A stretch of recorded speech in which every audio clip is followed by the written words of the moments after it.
ಯೋಗ ಅಂತ ಇದೆ, ಮತ್ತು ಸೈಲೆನ್ಸ್ ಪ್ರೋಗ್ರಾಮ್ ಅಂತೀವಿ. ಆವಾಗ ಪೂರ್ತಿ ನಿಶಬ್ದತೆಯಿಂದ 4 ದಿವಸ ಒಂದು ಮಾತಾಡ್ದೇನೆ ಧ್ಯಾನದ ಮೂಲಕ ಆಳವಾಗಿ ನಮ್ಮ ಒಳಗೆ ನಾವು ಎಷ್ಟು ತಿಳ್ಕೋಬಹುದು. ಈ ಥರ ತುಂಬ ಕಾರ್ಯಕ್ರಮಗಳಿದೆ. YLTP ಅಂತಾರೆ, ಯೂತ್ ಲೀಡರ್ಶಿಪ್ ಟ್ರೈನಿಂಗ್ ಪ್ರೋಗ್ರಾಮ್ಗಳಿದೆ. ಆಮೇಲೆ ನಮ್ಮ ಸರ್ವಿಸ್ ಪ್ರಾಜೆಕ್ಟ್ ತುಂಬ ಇದೆ.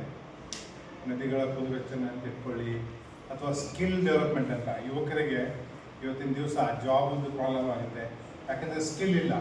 ಬರೀ ಒಂದು ಡಿಗ್ರಿ ಮುಗಿಸ್ಕೊಂಡಿರ್ತಾರೆ, ಅವರಿಗೆಲ್ಲ ಸ್ಕಿಲ್ ಡೆವಲಪ್ಮೆಂಟ್ ಎಲ್ಲ ಅದೆಲ್ಲ ಹಮ್ಮಿಕೊಳ್ತೀವಿ. ಈ 45ನೇ ವರ್ಷ ಆಗ್ತಿರೋದ್ರಿಂದ ನಾವೆಲ್ಲರೂ ಈಗ ನಮ್ಮ ಕಾರ್ಯಕ್ರಮಗಳನ್ನು ಶುರು ಮಾಡ್ಕೊಳ್ತಾ ಇದ್ದೀವಿ.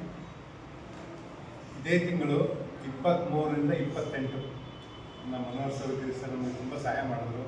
ಇಲ್ಲೇ ಗಣೇಶ ಪೆಂಡಾಲಲ್ಲೇ ನಮ್ಮದು 6 ದಿವಸ ಕಾರ್ಯಕ್ರಮ ಇದೆ. ಬೆಳಿಗ್ಗೆ 6ರಿಂದ 8:30, ಮಧ್ಯಾಹ್ನ 11ರಿಂದ 1:30, ಮತ್ತು ಸಾಯಂಕಾಲ 6ರಿಂದ 8:30. 6 ದಿವಸ ಈ ಕಾರ್ಯಕ್ರಮ ಇದೆ. ಅದೆಲ್ಲ ಡೀಟೇಲ್ಸು ನಿಮಗೆ ಅದರಲ್ಲಿ ನಾವೆಲ್ಲ ರಿಪೋರ್ಟ್ ಪ್ರೆಸ್ ರಿಲೀಸಲ್ಲಿ ನಾವು ಕೊಟ್ಟಿದ್ದೀವಿ. ನಮ್ಮದೇನು ರಿಕ್ವೆಸ್ಟ್, ಎಲ್ಲರೂ ಬನ್ನಿ,